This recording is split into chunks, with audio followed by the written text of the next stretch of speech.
오늘 그런데 국민의힘 당권 주자들이 이 얘기를 두고 이른바 내 탓 공방을 벌였습니다. 저희가 화면으로 꾸며봤는데요. 바로 한번 만나볼까요? 저희는 모두가 절실하게 뛰어야 승리할 수 있습니다.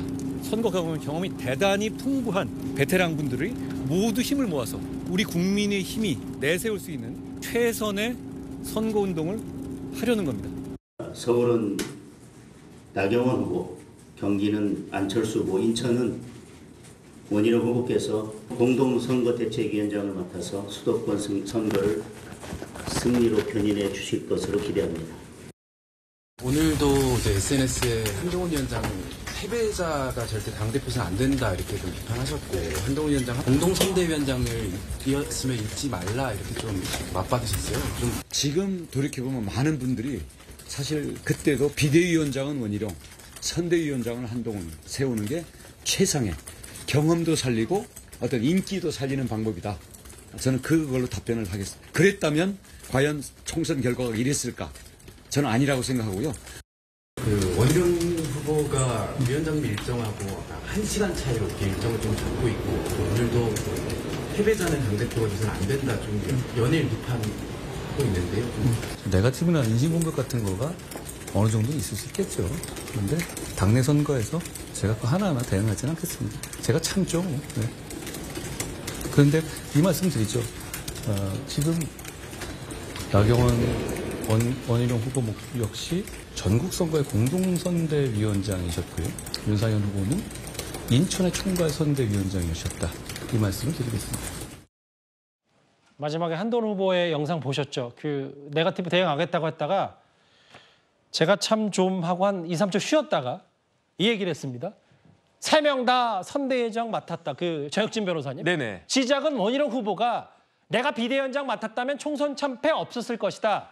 이 얘기로 시작이 됐거든요. 아니 뭐 그럴 수도 있었겠죠. 가능성이야 언제나 있는 거 아니었겠습니까? 그다음에 사실 저는 진짜로 원희룡 후보가 비대위원장 맡고 그래서 총선에서 국민의힘이 이길 수 있었다라고 하면 그랬으면 참 좋았겠다라고 저는 생각을 하는데, 그런데 원희룡 후보가 이야기하는 거는 가능성일 뿐이잖아요. 반대의 가능성도 충분히 있지 않았겠습니까? 예컨대 원희룡 후보가 비대위원장 했을 때 백석도 얻지 못했을 가능성도 충분히 있지 않았을까? 어떤 것이 더 가능성이 높았을까? 그다음에 이렇게 뭐 가능성이 높고 낮고 이거는 의미가 없는 거잖아요. 이미 결과는 다 났는데, 작년 12월 제가 찾아보니까요. 예. 이준석 그 개혁신당 의원이 뭐라고 이야기했느냐. 국민의힘은 서울에서 3석도 얻기 힘들 것이다 그랬었어요. 그러니까 작년 12월 말에 그 비대위원장 자리는 제가 봤을 때 이건 뭐 독이 든 성배도 아니고 그 자체로 독배였는데, 그런데 여기에 대해서 과감하게 내가 도전하겠다, 내가 이 독배를 마셔가지고 이 한번 불살라 보겠다라고 원희룡 후보가 그때 이야기하고 그때 도전을 갖다가 했었으면 지금 이야기한 것이 어느 정도라도 의미가 있을 텐데, 그때는 그냥 가만히 있다가 지금에 와가지고 결과론적으로 아씨 내가 했었으면 더 잘 됐을 수도 있었을 텐데 이렇게 이야기한 게 무슨 의미가 있는가? 그런 이야기 누가 못하겠습니까? 저도 그런 이야기 할 수 있을 것 같거든요. 그러니까 이렇게 무의미한 이야기를 하지 마시고, 내가 지금 위기 상황에서 당대표가 되면 한동훈이든 나경원이든 다른 후보들을 내가 압도하면서 이 당을 이렇게 하겠다, 그런 비전 제시를 해야, 그래야지 그 많은 당원들의 그 마음을 얻을 수 있지 않을 것인가, 저는 그렇게 생각합니다. 여기 그 장혜연 변호사님 여기 보면 네. 내가 맡았다면 참패 없었을 것이다. 원희룡 후보가 이 얘기를 하니까 또 어제 이렇게 맥주와 치킨 들고 브로맨스를 과시했는데 홍준표 시장은 여당의 전당대회가 1강 아마 한동훈 후보 얘기하는 것 같은데 1중으로 추락하고 있다. 총선 참패. 내가 했으면 달랐다는 얘기는 어떻게 들으셨겠어요? 아마 한동훈 전 위원장으로서는 수용할 수 없는 비난에 가까운 비판이라고 생각했을 것 같습니다. 그렇다면 정확하게 진단했을 때 이 총선이 국민의힘에 왜 어려운 국면이 됐느냐. 국민의힘의 일원들도 다 대통령께 굉장히 큰 책임이 있다라고 평가를 하고 있는 거 아니겠습니까? 그렇다면 원희룡 전 장관이 그때 총선을 진두지휘했다면 지금과 같은 스탠스로 대통령과 원팀을 강조하면 이길 수 있었을까요?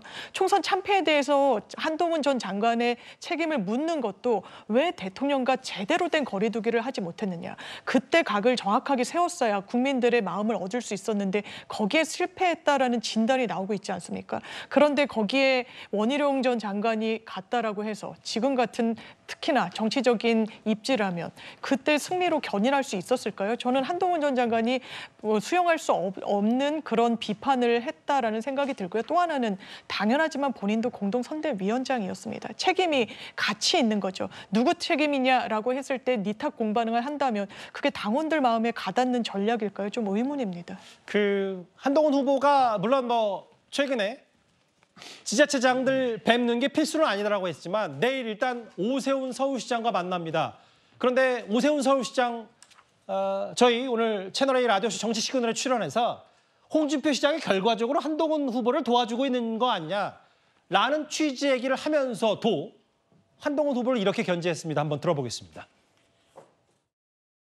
여의도 문법 안 쓴다, 용어 안 쓴다 그러셨던 분조차도 요즘에 말씀하시는 거 보면 여의도 문법에 지금 슬슬 젖어 들어가시는 것 같은데. 예. 한동훈 후보 캠프에서는 홍준표 시장이 우리 선거 캠프에 뭐 좌장이라 할 정도로 오히려 그게 선거 운동이 되고 있다라고 결과적으로 도와주고 계시죠. 네, 한동훈 후보의 어떤 셀카를 자주 찍는 모습을 비판을 하면서 오 시장 같은 미남이 셀카를 찍으면 이해가 가지만 이런 글을 굳이 붙이셨어요. 네, 최근에는 통화한 적은 없고요. 예. 뭐 이건 에피소드인데 그 말씀하신 직후에 예. 제가 홍준표 시장님한테 문자를 보냈습니다. 네. 형님 잘생겼다고 칭찬해줘서 고맙습니다. 이렇게 문자를 보냈더니 감사 인사하셨군요. 네, 그랬더니 한 30분 있다가 답신이 왔어요. 광화문의 태극기는 지지합니다. 이렇게 한 줄 왔어요. 그러세요? 네. 뭐 잘생겼다고 그러는데 고맙죠 뭐. 네.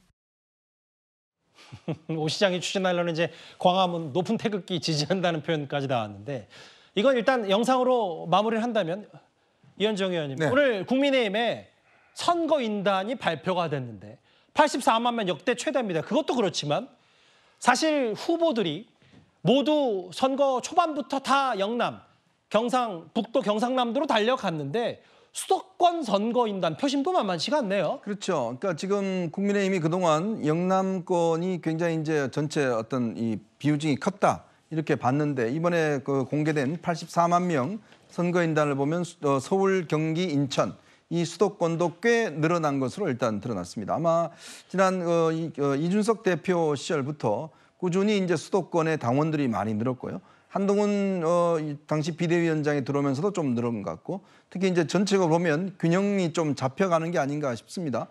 그동안 너무 영남권의 어떤 치우쳐 있었던 게 아닌가라는 그런 지적에서 이제 수도권이 저렇게 이제 올라오는 것 자체는 이번 선거 판도가 지금 후보들이 뭐 이제 영남권에 굉장히 자주 가고 있습니다. 거기 이제 구애를 하고 있는데 그에 걸맞게 또 수도권도 굉장히 비중이 커졌기 때문에 아마 이게 이제 나오면 앞으로는 아마 다음 주부터 이제 TV 토론이 본격적으로 시작이 되죠. 그렇죠. 이제 거기서 아마 저는 결판이 나지 않겠나 싶습니다. 왜냐하면 지금 사실은 뭐 자치단체장 만나봤자 별 소용이 없어요. 결국은 중요한 것은 당원들의 표심이고 이게 옛날처럼 무슨 시장이 좌우할 수 있는 인원이 별로 없습니다. 그렇기 때문에 결국은 많은 분들이 SNS나 뭐 이런 걸 통해서 소통하고 있고 또 이런 TV 토론을 통해서 결정하기 때문에 이번 같은 경우는 공중전이 굉장히 중요할 것 같습니다. 조금씩 다가오고 있는 뭐 TV 토론회뿐만 아니라 전당대회까지 국민의힘 내부 당권 경쟁 살펴봤습니다.